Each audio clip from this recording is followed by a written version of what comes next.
I've been asked by the team to tell you there's only a few less for the spring boxes of the seasonal scent subscription. We have a subscription where you get spring, summer, autumn, winter, £20, loads of fragrances in it to try so that you're not wasting your money on something that you buy and then decide you don't like it. It gives you a flavour of what's trending, what's new, what's different, because there's a variation of all types of fragrance within the box. For spring, there's always quite a few florals, but with a different twist. First one I'm going to talk about is Sarah McCartney's 416 Tuesday, number 1 Sonnet.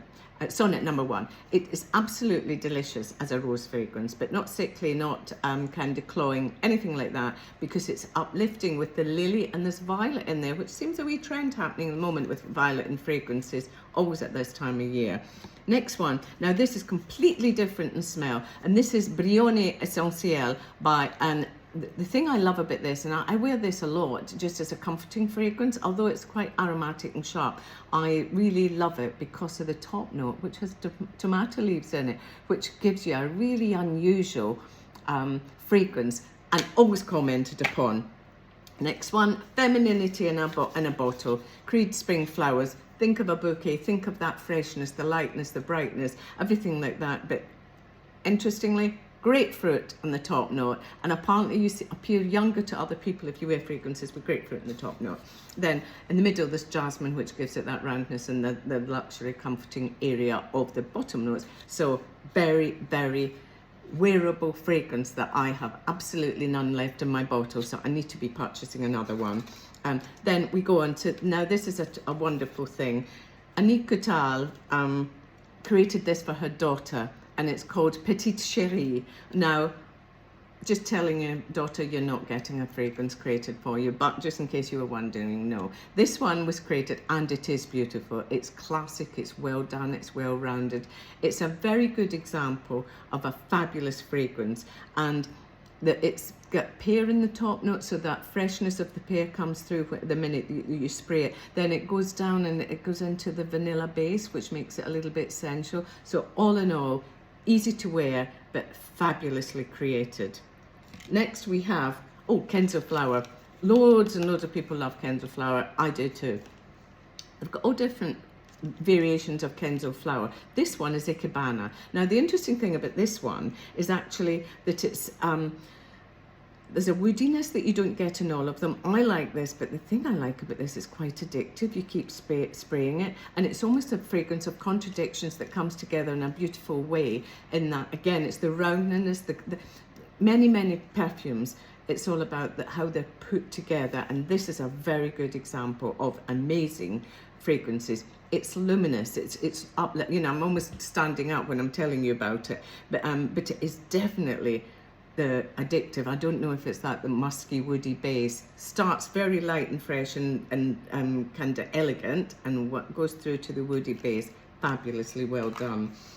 Next one, Juicy. This is what I think of when I think of Molton Brown's fragrances. They have some amazing fragrances in their EDP and EDT collections. This one is Delicious Rhubarb and Rose. Now, I'm almost salivating thinking of the rhubarb because it always brings that sharpness, but it's softened by the rose in the middle notes, and it really is something, again, that, what would I say about it? Joyful. I would say if you want to feel joyful, this is a fragrance for you. At spring, you always get uplifting fragrances, and none more so than Soleil Vibrant by Lalique. Now, this is a fragrance I wear in the winter.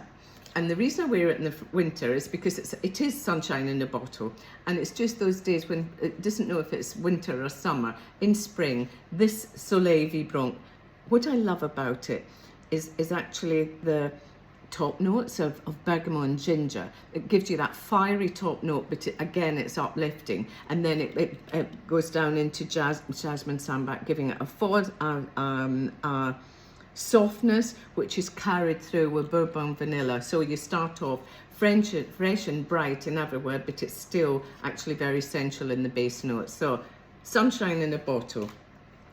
Always smile when I talk about Ruth Mastenbroek, because as a master perfumer, she is brilliant, and she's created perfumes for many other people, not just her own brand, but her signature smell is a classic Chypre, and it really is classic. If you want an example, a really good example of a Chypre, which is a type of fragrance, and they've always got kind of accords that are usually in a Chypre.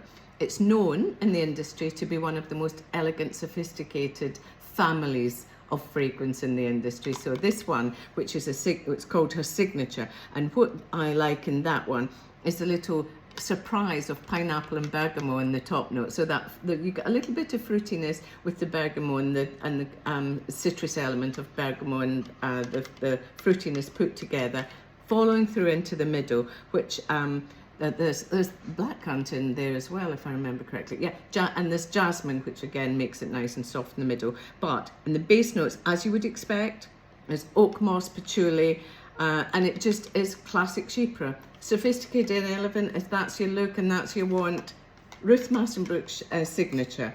Shay and Blue, again I say juicy with Shay and Blue. A lot of their fragrances have got that excitement and freshness of fragrances, and Shay and Blue are really, really good at that. They've got many kind of, and again my mouth's watering thinking of them, like the blood oranges and things like that. I've worn a lot of Shay and Blue. This one is actually really interesting. It's cedarwood and grapefruit, which is a really fantastic combination for me, because you're getting the kind of, you know, think of that woody shavings and cedarwood, and then you've got the grapefruit, which is giving you that young element again, and it's zesty. Then we've got Tocca. Tocca fragrances are just always warm. It's a warm floral scent, and it really called Colette, and it's got really wonderful things in it. And violet again, which is interesting. And I'd say this one's much more, if you're going out on a date night, seductive and sensual. So that's run through of what they are. Not many left, but it's on the website now if you want the seasonal scents. Thank you.